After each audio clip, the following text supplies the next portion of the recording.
When I was looking at Desa Park City in 2009, a bunch of my mentors, no one can understand Desa Park City. Who the fuck wants to pay 800 ringgit per month on maintenance fee on landed property? It was unheard of. Can it evolve like tier 2 to Can. tier 1? Yeah, I was about to ask Can. that question. Can. That's what happened to Kerinci. Yep. I was going to go. So Kerinci evolved from a bottom tier 2 to become a tier 1. So today become Bangsa South. See, by calling it a different name. But it's not just a different name. So unlike your North Kiara and whatnot, the area was completely transformed because of the commercial ability. What happened to Bangsa South was job. They just decided to put a lot of high value jobs that was driving a lot of property value and rental value. Last time Kerinci mana ada sewa lebih 2,500. It's job, high value jobs, high income, high rental, high property price. It's not complicated, guys. Property market is always about job, then income, then translate to rental, then translate to property price. If you can predict this thing, you can predict the next property market.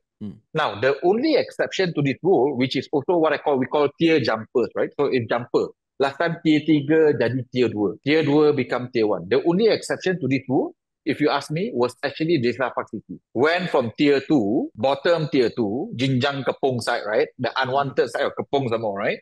To become tier 1. Completely out of nowhere, there's no job being created. But they created a township which is completely unique. If you wanted something gated and guarded, safe, with the whole commercial area, that was the only choice, right? Setia Alam went from tier 3 to become tier 2. Why?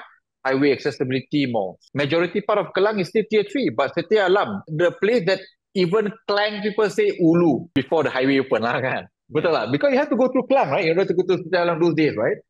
But no one wants to stay in Setia Alam. And today it's a tier 2, right? I call them the unicorn of the real estate actually. Yeah. So you can have jumpers, correct, right? So for landed property development, not so difficult to jump because as you build township and you build more expensive property can only be afforded by people with certain income. So naturally, you're going to get upgrades within the area. Does that make sense? When I was looking at Desa Park City in 2009, a bunch of my mentors, no one can understand Desa Park City. Who the fuck wants to pay 800 ringgit per month on maintenance fee on landed property? It was unheard of. I saw Xenia at 690,000. Holy Two shit. and a half story. I went and have a look at it.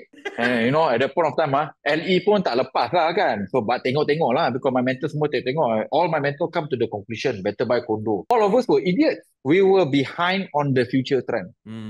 Today, all township developer, all will try to do their best to copy the Desa Park City. Yep. But they are second, third, train, to the dance. So basically, it's slow, right? So yes, that's the definition of tier. And you can have tier jumpers as the people who stayed there come in with a completely different mentality.